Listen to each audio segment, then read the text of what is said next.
বারবার ধরে এখন না, আমি সকাল 9টা থেকে আমার মনে হয় গভর্নমেন্ট অফ ইন্ডিয়া যখন খবরও পাইনি তখন থেকে আমাদের অ্যাডমিনিস্ট্রেশন যথেষ্ট অ্যালার্ট ছিল এবং সকাল 9টা থেকে আমি নিজে মনিটরিং করেছি যতক্ষণ পর্যন্ত টোটাল রেস্কিউ অপারেশন ওভার না হচ্ছে, মানে যতক্ষণ পর্যন্ত টোটাল রেস্কিউ অপারেশন ওভার না হয়েছে ততক্ষণ পর্যন্ত সকাল 9টা থেকে আমাদের পুরো অ্যাডমিনিস্ট্রেশন, চিফ সেক্রেটারি থেকে শুরু করে ডিএম থেকে শুরু করে পুলিশ থেকে শুরু করে আমরা সঙ্গে সঙ্গে স্পটে অ্যাম্বুলেন্স পাঠাই, মেডিকেল হসপিটালে ডাক্তারদের পাঠাই, মেডিকেল কলেজে ভর্তির ব্যবস্থা করি, ডেড বডি রেস্কিউ করি এবং ডিজাস্টার টিম পাঠাই, টোটালটাই আমরা করি।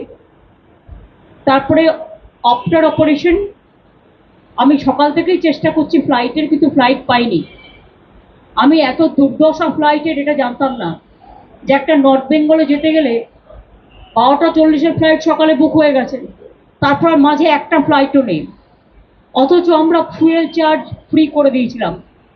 এবার আমি ভাববো তার কারণ হচ্ছে গ্রুপ নাম্বার 1 থাকবে, আমাদের এখান থেকে ফ্লাইটে সব তেল নেবে বিনা পয়সায়, সারা ভারতবর্ষ সারা পৃথিবী ঘুরে বেড়াবে, আর কলকাতার ফ্লাইটগুলো তুলে নেবে, নর্থ বেঙ্গল যাওয়ার ফ্লাইট তুলে নেবে, একটা যাতায়াতের পর্যন্ত জায়গা নেই। আর আমাদের সরকারে যেটা আমরা জয়েন্ট ভেঞ্চারে চালাই সেটাও আমাদের না বলে চলে গেছে বাইরে, নেই, কেউ নেই। সুতরাং অনেক চেষ্টা করার পরে আমরা বেলা 12টা নাগাদ ইন্ডিগোতে বুক করি এবং সেখানেও আরেকটা মিস ইনফরমেশন আমাদের দেওয়া হয়েছিল, এয়ার ইন্ডিয়া আছে, পরে বলেছে বলো টিকিট পাওয়া যাচ্ছে না। আমি জানি না কি চলছে দেশে। অ্যাডমিনিস্ট্রেশনটা যদি এত ল্যাক অফ নেগলিজেন্স, এত ল্যাক অফ নুসেন্স হয়, নুসেন্স মিনস নেগলিজেন্স।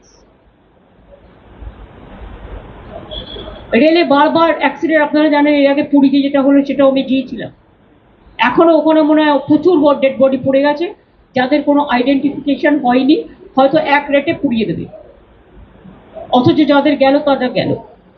দেখুন, অ্যাক্সিডেন্ট হতেই পারে, অ্যাক্সিডেন্ট কারো হাতে নেই এটা ফ্যাক্ট, কিন্তু সাথে সাথে এটাও ফ্যাক্ট অ্যান্টি কলিউশন ডিভাইস আমি তৈরি করে দিয়ে এসেছিলাম। এই যত দেখছেন কলকাতা মেট্রো থেকে শুরু করে, বেহালা থেকে শুরু করে যত নতুন মেট্রো, যত এবার এই যে গঙ্গা কি যেন বন্দে গঙ্গা টঙ্গার কি সব নাম দিয়ে যেন চালাচ্ছে বন্দে ভারত, এটা দুরন্ত একমাত্র স্পিড আপ হয়েছিল আফটার রাজধানী।